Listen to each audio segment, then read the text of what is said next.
They called it the greatest Western ever made, but behind the dusty gunfights and iconic standoffs lies a story far wilder than fiction. The Good, the Bad, and the Ugly, 1966, was more than just a movie. It was chaos in the desert, explosions gone wrong, dangerous stunts, and a director who pushed his actors to the edge of madness. Today, we're riding back into the heart of that chaos to uncover the secrets Hollywood never told you. So saddle up, because here are 10 weird facts about the good, the bad, and the ugly 1966 you never knew. 1. Clint Eastwood almost quit the movie before it started. Clint Eastwood had already played the man with no name in A Fistful of Dollars and for a few dollars more. But when Sergio Leone approached him for a third time, Eastwood hesitated. He felt the character was complete, and he wasn't happy about his pay compared to his co-stars. Leone offered Eastwood $250,000, a new Ferrari, and 10% of the film's profits. That deal sealed it. Still, Eastwood didn't know this would become one of the greatest roles of his career, and one that would define the Western genre forever. 2. The cast didn't speak the same language. On set, Clint Eastwood spoke English, Eli Wallach spoke English and Spanish, and Lee Van Cleef spoke English, but most of the crew and extras were Italian or Spanish. The film was shot silently, without live sound, so actors spoke their lines in their own languages, and the dialogue was dubbed later. That's why lip movements sometimes don't match the words. Leone's technique was chaotic but brilliant. It allowed him to shoot fast and focus on emotion, not perfect dialogue. Ironically, the mismatched dubbing became part of the film's charm, giving it that surreal, operatic tone. 3. Eli Wallach nearly died. Several times during filming Tuco might have been the ugly, but off-screen Eli Wallach faced real danger. During one scene, he was supposed to handcuff himself to a dead body on a moving train, and the train came just inches from decapitating him. Leone's crew forgot to remove a metal step from the side of the train. Had Wallach stood a few inches taller, he wouldn't have survived. Later, during the hanging scene, the rope actually tightened around his neck when the horse bolted unexpectedly. Wallach barely escaped strangulation. He later joked that every day on a Sergio Leone set was a near-death experience. 4. Sergio Leone almost blew up his own crew. The bridge explosion scene remains one of the most iconic moments in Western cinema, but it nearly killed everyone. Leone had planned a carefully timed detonation, except someone misunderstood his order in Spanish and triggered the explosives early. The cameras weren't rolling yet, and dozens of crew members were standing near the bridge when it went off. Miraculously, no one died, but the explosion was so massive, it destroyed the entire structure. The production had to rebuild the bridge from scratch, costing thousands and delaying filming for days. 5. The cemetery scene wasn't a set, it was real.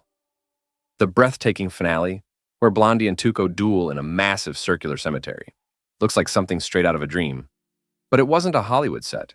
It was a real cemetery built by 250 Spanish soldiers hired by Leone. They dug over 5,000 fake graves by hand in the hills of Spain. When filming ended, Leone ordered the site left untouched as a tribute to the crew. For decades, it disappeared into the desert, forgotten. Fans rediscovered it in the early 2000s, and it's now a real tourist destination, a silent monument to one of cinema's greatest endings. 6. The good, bad, and ugly titles were added at the last minute. Originally, the film was simply titled Il Buono, Il Brutto, Il Cattivo in Italian. But the English translation, the good, the bad, and the ugly, wasn't settled until after the movie was finished. Clint Eastwood didn't even know which character would be labeled good until the marketing team decided it. Leone's point was that none of them were purely good or evil. All three were shades of gray, driven by greed, survival, and pride. A theme that forever redefined what a Western hero could be. 7. Ennio Morricone's score was inspired by animal sounds. The unforgettable theme music, the haunting wah wah wah, was inspired by the cry of a coyote. Composer Ennio Morricone wanted each main character to have their own musical sound. He used human voices, whistling, gunshots, and even cracking whips to build the rhythm. At the time, critics thought the score was too strange for a Western, but it became one of the most recognized pieces of film music in history. Without Morricone's soundtrack, the film's epic tension and emotion simply wouldn't exist. 8. The film was shot completely out of order. Leone shot scenes based on weather, location, and daylight, not story order. Some of the final scenes were filmed months before the beginning ones. For example, the iconic Ecstasy of Gold sequence was shot long before Tuco's introduction scene. Eastwood later admitted it was confusing to stay in character emotionally because he didn't know where his character stood in the story at any given time. But Leone's sharp eye in the editing room tied it all together, turning scattered footage into a masterpiece of rhythm and tension. 9. The American crew didn't respect the Italian production until they saw the final cut. During the shoot, Hollywood technicians mocked Leone's spaghetti western style, thinking it was cheap and amateurish. But when the first rough cut was screened, everyone was stunned. The long silences, extreme close-ups, and poetic gunfights were unlike anything American cinema had seen. Even Clint Eastwood admitted, "I didn't know I was part of a masterpiece until I saw it finished." What started as a European imitation of the Western became the film that redefined the entire genre. 10. The final duel wasn't fully scripted. That legendary three-way standoff, the good, the bad, and the ugly staring each other down in the cemetery, wasn't storyboarded in detail. Leone simply told the actors, "React to the music." He played Morricone's score live on set while filming, using 3 cameras at once to capture every blink, twitch, and bead of sweat. The result was a 6-minute ballet of tension and silence, one of the greatest endings in film history. It's been copied, parodied, and referenced in everything from Star Wars to Breaking Bad. When the dust settled, the good, the bad, and the ugly wasn't just a Western. It was a revolution. It turned violence into art, silence into dialogue, and greed into philosophy.